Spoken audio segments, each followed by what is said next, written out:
கார்த்தி தீபா சீரியலில் இப்போ ஒரு அட்டகாசமான எபிசோட் வந்திருக்கு. இப்போ வியூஸ் ரொம்ப அதிகமாக வரமாட்டேங்குது நம்ம சேனலுக்கு. நீங்கள் எல்லாரும் பார்க்குற எல்லாரும் லைக் பண்ணிட்டு பார்த்தீங்கன்னா கொஞ்சம் மேபி அதிகமாக வர வாய்ப்பு இருக்குது. பிடிச்சிருந்துச்சுன்னா லைக் பண்ணிட்டு பாருங்கள்.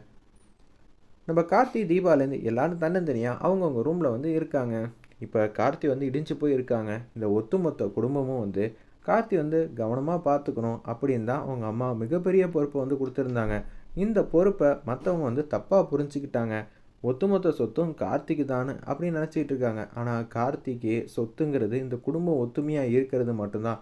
அம்மாவோட ஆசையை நிறைவேற்ற முடியாமல் இது மாதிரி சூழ்நிலை ஆயிடுச்சு, அதுவும் இப்பயே அப்படின்னு சொல்லி தீபா வருத்தப்பட்டு இருக்கப்ப ரியா மாட்டுக்கும் அவங்க ஹஸ்பண்ட் ரூம்குள்ளே போகிறாங்க.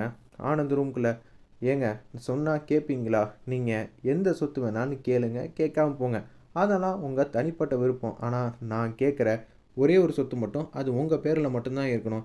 என்ன ரியா, இந்த வீடு உங்கள் பேரில் மட்டும்தான் இருக்கணும். ஏன்னா நீங்கள் தான் மூத்த வாரிசு, அதனால் இந்த வீடு உங்கள் பேரில் தான் இருக்கணுங்கிற மாதிரி அந்த இடத்துல ரியா யோசிச்சுட்டு இருக்காங்க. ஒரு பக்கம் ஐஸ்வர்யா அதே மாதிரி அவங்க ஹஸ்பண்ட் ரூம்குள்ளே போகிறாங்க. அருண் ரூம்குள்ளே, ஏங்க சொத்து பிரிக்கிறதுன்னு முடிவாயிடுச்சு. ஆனந்துங்க மட்டும் சொத்தை பிரிக்க மாட்டாங்க, நமக்கும் சேர்த்து தான் சொத்தை பிரிப்பாங்க. இப்போ பாருங்கள், இந்த வீட்டை மட்டும் என் பேரில் எழுதி வாங்கினதுக்கப்புறமேட்டுக்கு உங்கள் எல்லாரையும் வீட்டை விட்டு துரத்துறேன். சொத்து வந்ததுக்கப்புறம் மாமியாராவது மாமனாராவது எல்லாரையும் அடித்து துரத்த வேண்டியதான். நமக்கும் அவங்களுக்கும் சம்மந்தமே இல்லை. ஏன்னா எங்கள் அம்மாவை ஏதாவது பிரச்சனை பண்ணி அவங்கள இப்போ என் கூட இல்லாமாக்கிட்டீங்களே, உங்களை யாரையும் சும்மா விட மாட்டேன். உங்களையும் அனாதை போல் எங்கள் அம்மாவை எப்படி இந்த வீட்டை விட்டு துரத்துனீங்களோ அதே மாதிரி தான் உங்களையும் துரத்துவேன்னு ஐஸ்வர்யா மனசில் கேவலமாக நினச்சிட்டு, ஏங்க நான் சொன்னால் கேட்பீங்களா? இந்த சொத்து என்ன வேணாலும் நீங்களும் பண்ணிக்கங்க, பிரச்சனை இல்லை. எந்த வேணாலும் கம்பெனி வாங்கிக்கங்க. ஆனால் இந்த வீடு யாருக்காகவும் எதுக்காகவும் விட்டு கொடுக்கக்கூடாது. இந்த வீடு நமக்கு தான் வரணும், சரிங்களா? என்ன சொல்கிற? கார்த்தி இருக்கான், அண்ணன் ஆனந்த் இருக்காப்புல, அவங்க 2 பேரும் இந்த வீடை கேட்டால் முதல்ல இந்த வீடு நமக்கு தான் வரணும். ஏன் இப்போ ஆனந்த் கேட்டால் மட்டும் சொத்தை பிரிக்கிற மாதிரி சுச்சுவேஷன் வந்துச்சு, நம்ம கேட்டப்போ மட்டும் கொடுக்கவே இல்லை? எப்போதும் உங்கள் அம்மாவுக்கு கார்த்தியும் ஆனந்து தான் முக்கியமாக போயிட்டாங்க, நீங்கள் முக்கியமே இல்லை. அதனால தான் உங்களுக்கு சின்னதாக ஒரு பிஸ்னஸ் வைக்கணுன்னா கூட அதில் 1000 குறைய கண்டுபிடிச்சிட்டே இருக்காங்க உங்கள் அம்மா. கடைசி நேரத்தில் என்னென்னமோ சமாளிச்சுட்டு இருப்பாங்க.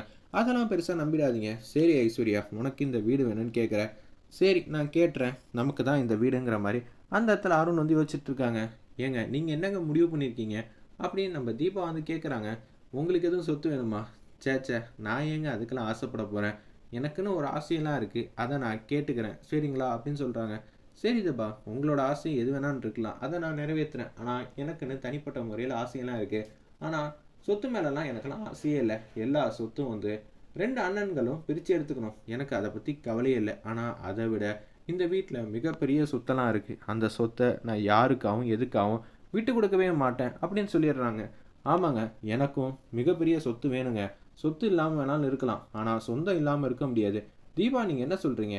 அப்பா அம்மாவை நம்மளோட கூட்டிகிட்டு போயிடலாங்க, அது மட்டும் இருந்தாலே போதும். ஏன்னா சொத்தை பிரித்ததுக்கு அப்புறமேட்டுக்கு 2 அண்ணன்களோட மனைவி எப்படியெல்லாம் நடந்துப்பாங்க உங்களுக்கே தெரியும். ஏன்னா ஐஸ்வர்யாவும் சரி, ஒரு பக்கம் ரியாவும் சரி, எப்படி நடந்துப்பாங்கன்னு தெரில.